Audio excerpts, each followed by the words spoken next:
The Queen of Quok. A king once died, as kings are apt to do, being as liable to shortness of breath as other mortals. It was high time this king abandoned his earth life, for he had lived in a sadly extravagant manner, and his subjects could spare him, without the slightest inconvenience. His father had left him a full treasury, both money and jewels being in abundance. But the foolish king just deceased had squandered every penny in riotous living. He had then taxed his subjects until most of them became paupers, and this money vanished in more riotous living. Next he sold all the grand old furniture in the palace, all the silver and gold plate and bric-a-brac, all the rich carpets and furnishings, and even his own kingly wardrobe, reserving only a soiled and moth-eaten ermine robe to fold over his threadbare raiment. And he spent the money in further riotous living. Don't ask me to explain what riotous living is. I only know from hearsay that it is an excellent way to get rid of money. And so this spendthrift king found it. He now picked all the magnificent jewels from this kingly crown, and from the round ball on the top of his scepter, and sold them and spent the money. Riotous living, of course. But at last he was at the end of his resources. He couldn't sell the crown itself, because no one but the king had the right to wear it. Neither could he sell the royal palace, because only the king had the right to live there. So, finally, he found himself reduced to a bare palace, containing only a big mahogany bedstead that he slept in, a small stool on which he sat to pull off his shoes, and the moth-eaten ermine robe. In this strait he was reduced to the necessity of borrowing an occasional dime from his chief counselor, with which to buy a ham sandwich. And the chief counselor hadn't many dimes. One who counseled his king so foolishly was likely to ruin his own prospects as well. So the king, having nothing more to live for, died suddenly and left a 10-year-old son to inherit the dismantled kingdom, the moth-eaten robe, and the jewel-stripped crown. No one envied the child, who had scarcely been thought of until he became king himself. Then he was recognized as a personage of some importance, and the politicians and hangers-on, headed by the chief counselor of the kingdom, held a meeting to determine what could be done for him. These folk had helped the old king to live riotously while his money lasted, and now they were poor and too proud to work. So they tried to think of a plan that would bring more money into the little king's treasury, where it would be handy for them to help themselves. After the meeting was over, the chief counselor came to the young king, who was playing peg-top in the courtyard, and said, "Your Majesty, we have thought of a way to restore your kingdom to its former power and magnificence." "All right," replied his Majesty carelessly. "How will you do it?" "By marrying you to a lady of great wealth," replied the counselor. "Marrying me?" cried the king. "Why, I am only 10 years old." "I know. It is to be regretted, but your Majesty will grow older, and the affairs of the kingdom demand that you marry a wife." "Can't I marry a mother instead?" asked the poor little king, who had lost his mother when a baby. "Certainly not," declared the counselor. "To marry a mother would be illegal. To marry a wife is right and proper." "Can't you marry her yourself?" inquired his Majesty, aiming his peg-top at the chief counselor's toe, and laughing to see how he jumped to escape it. "Let me explain," said the other. "You haven't a penny in the world, but you have a kingdom. There are many rich women who would be glad to give their wealth in exchange for a queen's coronet, even if the king is but a child. So we have decided to advertise that the one who bids the highest shall become the Queen of Quok." "If I must marry at all," said the king, after a moment's thought, "I prefer to marry Nyana, the armorer's daughter." "She is too poor," replied the counselor. "Her teeth are pearls, her eyes are amethysts, and her hair is gold," declared the little king. "True, your Majesty, but consider that your wife's wealth must be used. How would Nyana look after you have pulled her teeth of pearls, plucked out her amethyst eyes, and shaved her golden head?" The boy shuddered. "Have your own way," he said, despairingly. "Only let the lady be as dainty as possible, and a good playfellow." "We shall do our best," returned the chief counselor, and went away to advertise throughout the neighboring kingdoms for a wife for the boy king of Quok. There were so many applicants for the privilege of marrying the little king that it was decided to put him up at auction, in order that the largest possible sum of money should be brought into the kingdom. So on the day appointed the ladies gathered at the palace from all the surrounding kingdoms, from Bilkon, Mulgravia, Junkum, and even as far away as the Republic of Macvelt. The chief counselor came to the palace early in the morning, and had the king's face washed and his hair combed, and then he patted the inside of the crown with old newspapers to make it small enough to fit his majesty's head. It was a sorry-looking crown, having many big and little holes in it where the jewels had once been, and it had been neglected and knocked around until it was quite battered and tarnished. Yet, as the counselor said, it was the king's crown, and it was quite proper he should wear it on the solemn occasion of his auction. Like all boys, be they kings or paupers, his majesty had torn and soiled his one suit of clothes, so that they were hardly presentable, and there was no money to buy new ones. Therefore the counselor wound the old ermine robe around the king, and sat him upon the stool in the middle of the otherwise empty audience-chamber. And around him stood all the courtiers and politicians and hangers-on of the kingdom, consisting of such people as were too proud or lazy to work for a living. There was a great number of them, you may be sure, and they made an imposing appearance. Then the doors of the audience-chamber were thrown open, and the wealthy ladies who aspired to being Queen of Quok came trooping in. The king looked them over with much anxiety, and decided they were each and all old enough to be his grandmother, and ugly enough to scare away the crows from the royal cornfields, after which he lost interest in them. But the rich ladies never looked at the poor little king squatting upon his stool. They gathered at once about the chief counselor, who acted as auctioneer. "How much am I offered for the coronet of the Queen of Quok?" asked the counselor in a loud voice. "Where is the coronet?" inquired a fussy lady who had just buried her 9th husband, and was worth several millions. "There isn't any coronet at present," explained the chief counselor, "but whoever bids highest will have the right to wear one, and she can then buy it." "Oh," said the fussy old lady, "I see." Then she added, "I'll bid $14." "$14,000!" cried a sour-looking woman, who was thin and tall and had wrinkles all over her skin. Like a frosted apple, the king thought. The bidding now became fast and furious, and the poverty-stricken courtiers brightened up as the sum began to mount into the millions. "He'll bring us a very pretty fortune after all," whispered one to his comrade, "and then we shall have the pleasure of helping him spend it." The king began to be anxious. All the women who looked at all kind-hearted or pleasant had stopped bidding for lack of money, and the slender old dame with the wrinkles seemed determined to get the coronet at any price, and with it the boy husband. This ancient creature finally became so excited that her wig got crosswire of her head, and her false teeth kept slipping out, which horrified the little king greatly, but she would not give up. At last the chief counselor ended the auction by crying out, "Sold to Mary Ann Brodzinski de la Porkus for $3,900,624.16, and the sour-looking old woman paid the money in cash and on the spot, which proves this is a fairy story. The king was so disturbed at the thought that he must marry this hideous creature that he began to wail and weep, whereupon the woman boxed his ears soundly. But the counselor reproved her for punishing her future husband in public, saying, "You are not married yet. Wait until tomorrow after the wedding takes place, then you can abuse him as much as you wish.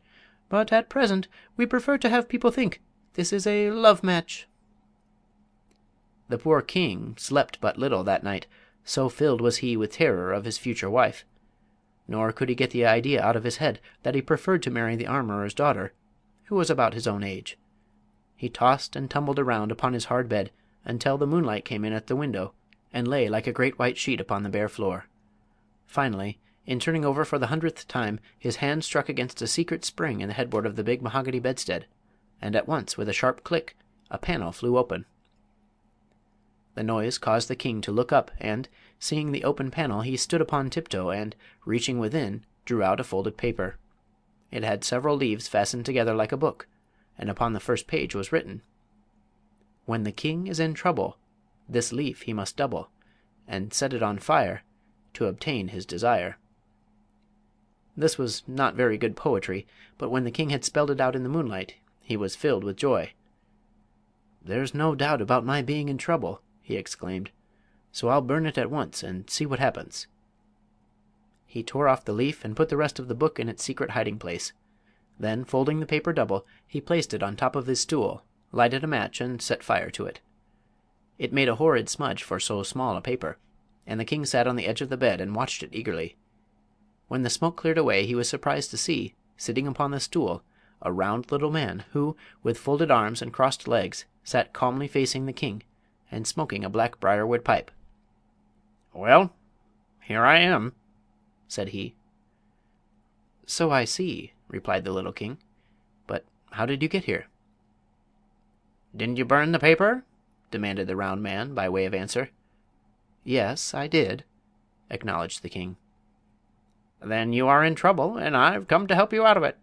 I'm the slave of the royal bedstead." "Oh," said the king, "I didn't know there was one." "Neither did your father, or he would not have been so foolish as to sell everything he had for money. By the way, it's lucky for you he did not sell this bedstead. Now then, what do you want?" "I'm not sure what I want," replied the king, "but I know what I don't want, and that is the old woman who is going to marry me." "That's easy enough," said the slave of the royal bedstead. "All you need to do is return her the money she paid the chief counselor, and declare the match off. Don't be afraid. You are the king, and your word is law." "To be sure," said the majesty, "but I am in great need of money. How am I going to live if the chief counselor returns to marry Anne Brodzinski her millions?" "Phoo! That's easy enough," again answered the old man, and putting his hand in his pocket he drew out and tossed to the king an old-fashioned leather purse. "Keep that with you," said he, "and you will always be rich, for you can take out of the purse as many 25-cent silver pieces as you wish, one at a time. No matter how often you take one out, another will instantly appear in its place within the purse." "Thank you," said the king gratefully. "You have rendered me a rare favor, for now I shall have money for all my needs, and will not be obliged to marry anyone. Thank you 1,000 times." "Don't mention it," said the other, puffing his pipe slowly, and watching the smoke curl into the moonlight. "Such things are easy to me. Is that all you want?" "All I can think of just now," returned the king. "Then please close that secret panel in the bedstead," said the man. "The other leaves of the book may be of use to you some time." The boy stood upon the bed as before, and, reaching up, closed the opening so that no one else could discover it. Then he turned to face his visitor, but the slave of the royal bedstead had disappeared. "I expected that," said his majesty, "yet I am sorry he did not wait to say good-bye." With a lightened heart and a sense of great relief, the boy king placed the leathern purse underneath his pillow, and climbing into bed again, slept soundly until morning. When the sun rose his majesty rose also, refreshed and comforted, and the first thing he did was to send for the chief counselor. That mighty personage arrived looking glum and unhappy, but the boy was too full of his own good fortune to notice it. Said he, "I have decided not to marry anyone, for I have just come into a fortune of my own. Therefore I command you to return to that old woman the money she has paid you for the right to wear the coronet of the Queen of Quok, and make public declaration that the wedding will not take place." Hearing this, the counselor began to tremble, for he saw the young king had decided to reign in earnest, and he looked so guilty that his majesty inquired, "Well, what is the matter now?" "Sire," said the wretch, in a shaking voice, "I cannot return the woman her money, for I have lost it." "Lost it?" cried the king, in mingled astonishment and anger. "Even so, your majesty. On my way home from the auction last night I stopped at the drugstore to get some potash lozenges for my throat, which was dry and hoarse with so much loud talking, and your majesty will admit it was through my efforts the woman was induced to pay so great a price. Well, going into the drugstore I carelessly left a package of money lying on the seat of my carriage, and when I came out again it was gone. Nor was the thief anywhere to be seen." "Did you call the police?" asked the king. "Yes, I called, but they were all on the next block, and although they have promised to search for the robber, I have little hope they will ever find him." The king sighed. "What shall we do now?" he asked. "I fear you must marry Anne Brodzinski," said the chief counselor, "unless, indeed, you order the executioner to cut her head off." "That would be wrong," declared the king, The woman must not be harmed, and it is just that we return her money, for I will not marry her under any circumstances." "Is that private fortune you mentioned large enough to repay her?" asked the counselor. "Why, yes," said the king, thoughtfully, "but it will take some time to do it, and that shall be your task. Call the woman here." The counselor went in search of Mary Ann, who, when she heard she was not to become a queen, but would receive her money back, flew into a violent passion and boxed the chief counselor's ears so viciously that they stung for nearly an hour. But she followed him into the king's audience chamber, where she demanded her money in a loud voice, claiming as well the interest due upon it overnight. "The counselor has lost your money," said the boy king, "but he shall pay you every penny out of my own private purse. I fear, however, you will be obliged to take it in small change." "That will not matter," she cried, scowling upon the counselor as if she longed to reach his ears again. "I don't care how small the change is, as long as I get every penny that belongs to me, and the interest. Where is it?" "Here," answered the king, handing the counselor the leathern purse.